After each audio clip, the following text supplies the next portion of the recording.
Bonsoir à toutes et à tous, nous sommes le samedi 10 décembre 2016, dernier soir de la fête de lumière. J'ai le plaisir d'être avec Cyril Minois, bonsoir. Bonsoir. Qui va nous présenter son œuvre, Just Night Fever, que vous voyez derrière nous. Tout d'abord, Cyril, est-ce que vous pouvez vous présenter? Alors, Cyril Minois de l'association Chez Bulb. Comment ça, on peut faire comme ça? Oui, et quel est votre parcours Le parcours professionnel commence à être un petit peu vieux déjà, mais ça a commencé par l'école des Beaux-Arts à Saint-Étienne. Et puis, depuis une bonne quinzaine d'années, création sur des événements, essentiellement en France et à l'étranger. D'où vous est venue l'idée d'une piste de danse en pleine ville? Alors, une piste de danse en pleine ville, ce serait plutôt la démarche artistique qui a amené à cette piste de danse. La façon de vivre aussi, d'aimer les gens, d'aimer danser aussi, la musique, mais avant tout c'est plutôt une démarche autour d'un détournement de matériaux qui sont des matériaux généralement utilisés pour le bâtiment, qui sont aussi très souvent cachés, donc un peu pauvres et du coup avec un geste minimal d'intervention sur ces matériaux en qualité de designer, c'est-à-dire un sticker, une laque, une mise en forme, une mise en avant. Je remets ces choses-là en situation pour apporter un peu de poésie, je dirais, dans un premier temps. Voilà. Après la piste de danse, on arrive là sur une structure que je n'avais jamais faite, mais qui est plutôt une micro-architecture, plutôt que des choses où j'avais travaillé avant, c'était plutôt des questionnements autour de la nature, de l'artifice, de l'urbain, de la nature, et surtout de la création de luminaires à base de plantes, on va dire, de végétation. Et est-ce que vous avez déjà participé à la Fête des Lumières en 2013? Est-ce que vous avez rencontré des contraintes d'ordre nouveau? Alors à chaque installation pour Lyon, c'est tout nouveau à chaque fois puisque c'est des premières.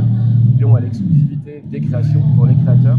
Donc à chaque fois on se met dans un terrain nouveau, mais en fait les contraintes, avec l'expérience on les anticipe un petit peu et puis tout se passe très bien. Donc pas vraiment de contraintes. Même pas au niveau de la place, là, en endroit assez réduit.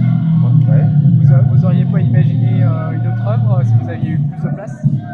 Ça a été l'effet inverse puisque comme l'année dernière les choses ont été annulées et que c'était prévu à un autre endroit, les organisateurs ont fait une sélection dans ce divers projets et ont proposé des lieux aux œuvres qui avaient été sélectionnées pour cette année par rapport à leur dimension, à leur proportion.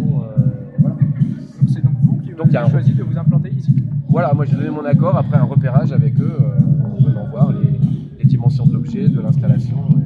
Voilà, et ici ça marche très bien. Combien de temps vous avez mis pour mettre en place? Pour mettre en place? Pour l'installer? Oui. On est arrivé le matin, on a fini le soir. D'accord, une journée? Oui.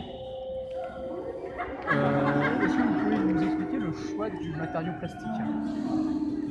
Le choix du matériau plastique. Alors ça, on va pas partir dans la psychologie, mais je me demande si c'est pas une période de ma vie où j'ai fait des petits mobiliers avec des petits tubes pour mon fils, des petites chaises, des petites tables, et je me suis dit putain mais ça pourrait être bien d'un point de vue événementiel de prendre des choses un peu de diamètre un peu plus gros, et puis finalement repartir sur une boîte de Lego, parce que c'est que ça, des assemblages de raccords différents, des tubes, des coudes, et de faire ça en plus grand et puis de faire voyager les gens dedans.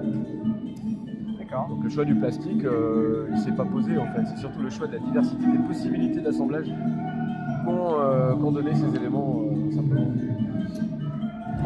Et ben très bien, merci Cyril Minois. Merci. Quant à moi, je vous remercie, j'ai été très heureux de vous faire vivre cette fête des Lumières. Nous vous donnons rendez-vous à quelques mètres de là, dans 1h30 à peu près. Et dans le temps, vous pouvez nous suivre sur Apprenti Lumière, sur Twitter, @ApprentiLumière tout attaché, et sur la page Facebook Apprenti Lumière. Et je vous invite en tout cas à venir danser ici, place du Griffon, dans le 1er arrondissement de Lyon. Merci. Merci, au revoir.